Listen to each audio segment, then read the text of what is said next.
Hey guys, today we're looking at 3.4, finding exact trig values. So in order to do this, we're going to sketch a diagram of each rotation that we're given, and we're going to have to label its reference angle.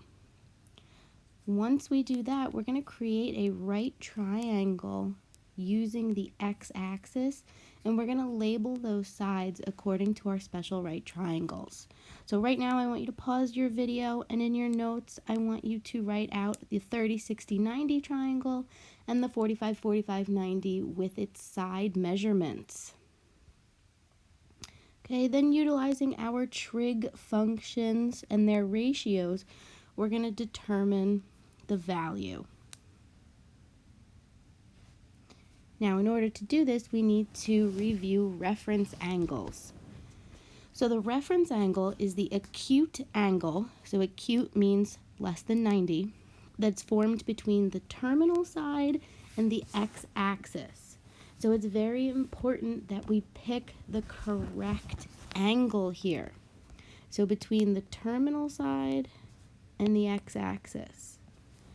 Okay, so in the diagram that's drawn here, 60 is the reference angle, not 120 and not 30, because we want to include the angle that makes a triangle with the x-axis.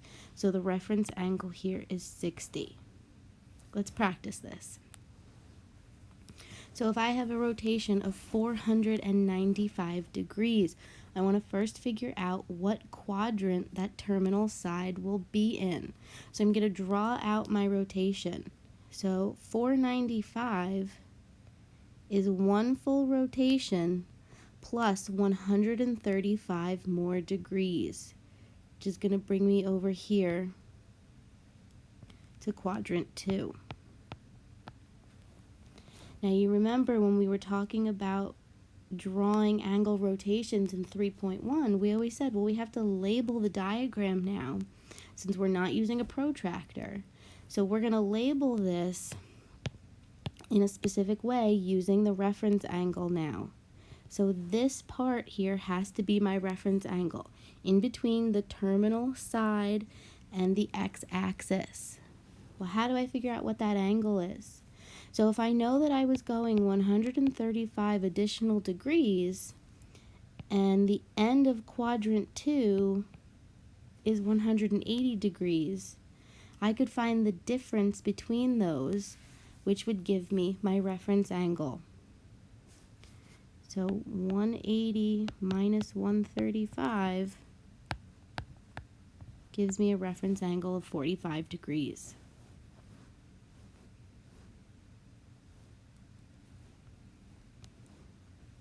Let's try this again. Now we have a radian. If you don't know your radian measures, convert into degrees.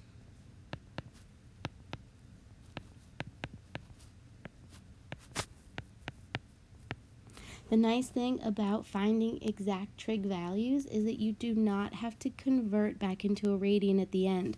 You can always give your reference angle in degrees. So the angle rotation here that I'm looking to graph is 60 degrees. That's in quadrant 1. Labeling my reference angle in between the x-axis and the terminal side will be the actual angle rotation in this case.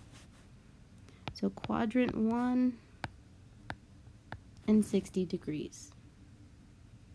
Now that we have reference angles, we need to talk about one other trick that's going to help us when finding exact trig values. So there's a mnemonic device, and this is going to tell us which trig functions are positive in each quadrant. So the mnemonic is all students take calc. So all identifies all the functions, all 6. Students is coordinated with sine, and by extension, cosecant. Take is for tangent and cotangent. and calc is for cosine and secant. Okay, so you'll see a lot, we're going to use this little coordinate plane here. All students take calc. You'll see that quite a bit. And so what that's doing is identifying the quadrants in which each trig function is positive. Now, if you need the negative, you find where it is positive and then take the opposite quadrants. So, in order to find exact trig values, we're doing this all by hand, so we're not using the calculator. We're going to take our angle measurement of 150 degrees, and we're going to draw that on our coordinate plane.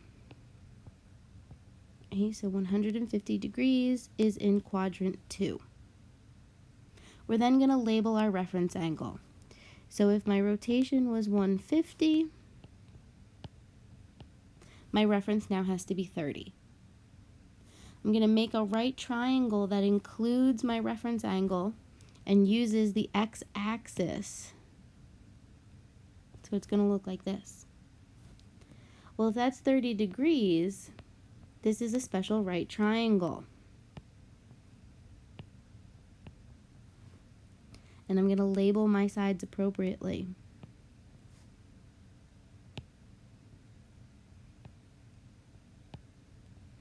Now, when I label my sides here, I have to pay attention to the fact that I'm in the second quadrant. So anything on the x-axis in the second quadrant is actually a negative value. So I want you to mark that root 3 as a negative. Now, the y-axis in quadrant 2 is positive, so that can stay a positive 1, and your hypotenuse will always be a positive value. Now that I have my triangle, finding the sine of 150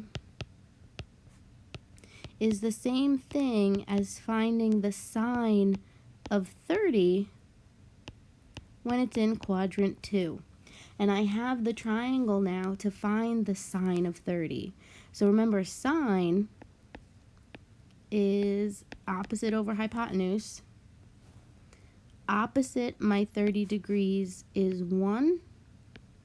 Hypotenuse is 2. So the exact value for the sine of 150 is 1/2. Let's try another one. So now we're looking for the cosine of 225. Okay, so remember, first draw your angle rotation. So 225 is going to be in the third quadrant. More than 180, but less than 270.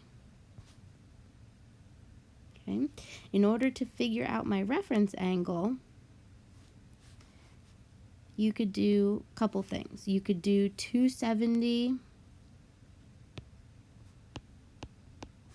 minus 225, and that's going to give you the opposite side from what you want, because this is my reference angle right here. Okay, or you could do 225 minus 180.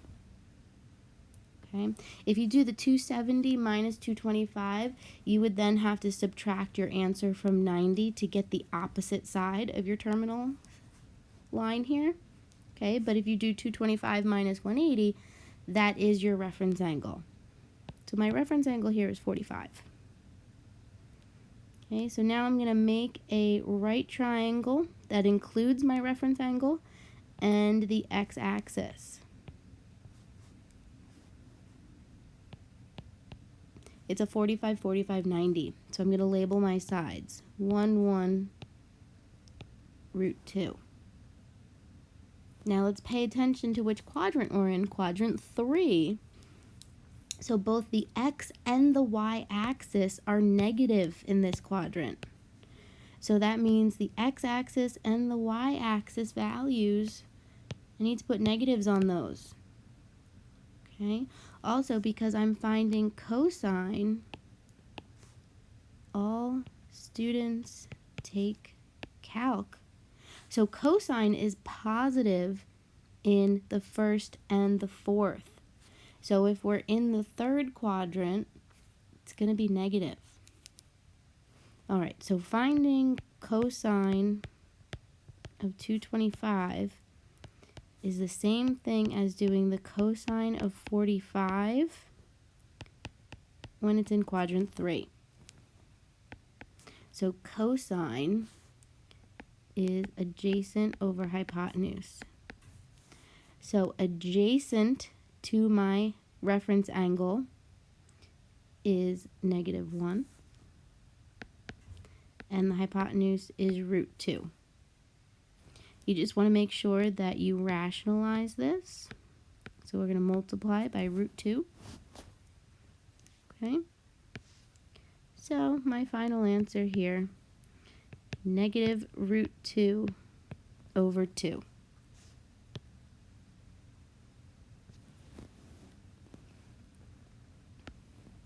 Try tangent 1 now. Okay, and my angle measure is going to be a negative. So make sure that you draw these rotations in the proper direction, because if not, you're going to have the wrong reference angle. The wrong reference angle builds the wrong special right, and then you're not taking the appropriate ratio. So -120 is going to be more than 90, but less than 2 quadrants. So we're actually in quadrant 3. So if my rotation here is 120, my reference angle is going to be 60. Okay, because my reference angle needs to be in between the terminal side and the x-axis, so I can draw my right triangle. Okay, and now label the sides. So across from 30 is 1, across from 60 is √3, hypotenuse is 2. Okay, again, pay attention to which quadrant you're in. X and Y axis are negative on both of these. Okay, so now we're finding tangent. So all students take calculus. So tangent is positive in the third quadrant. Let's make sure that my answer matches that.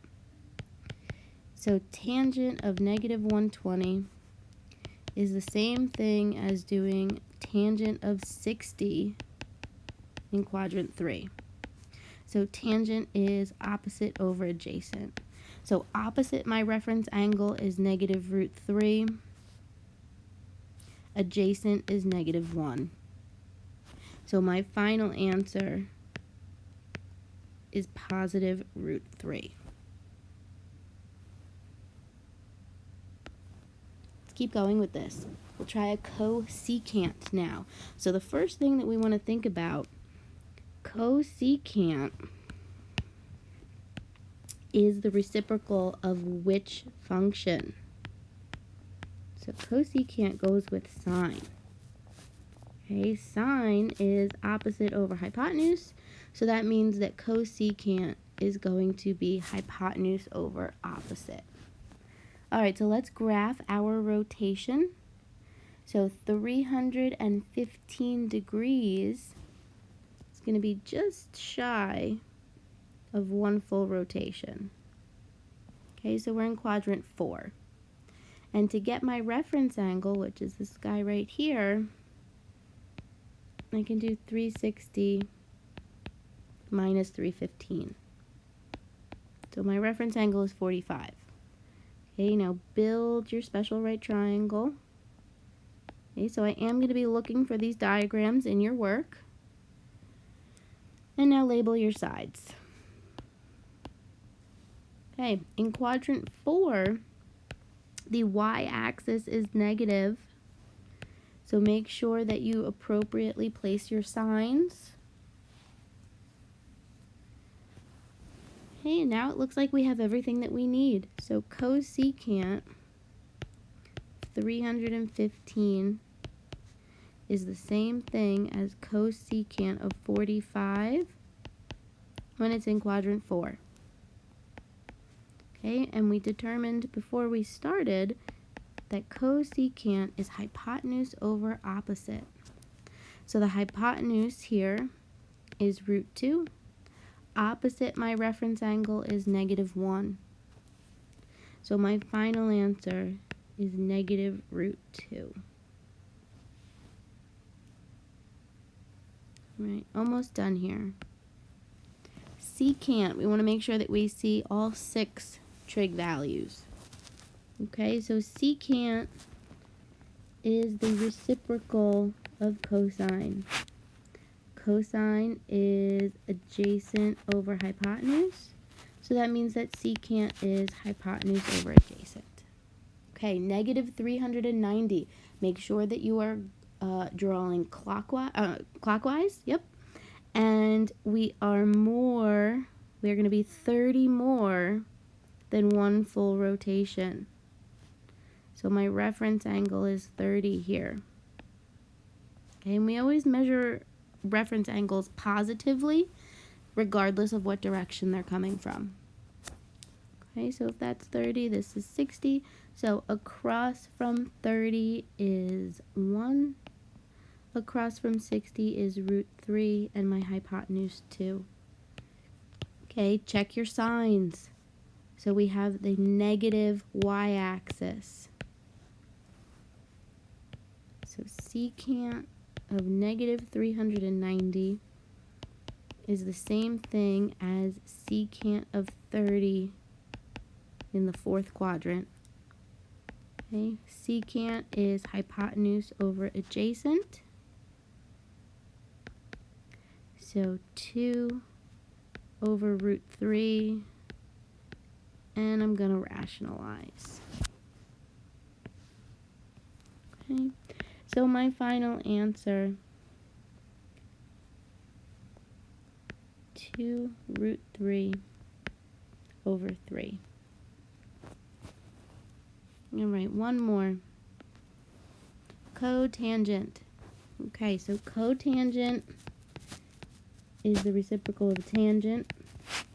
Tangent is opposite over adjacent. So this is going to be adjacent over opposite. Now, I need to know 7 pi over 4 is how many degrees?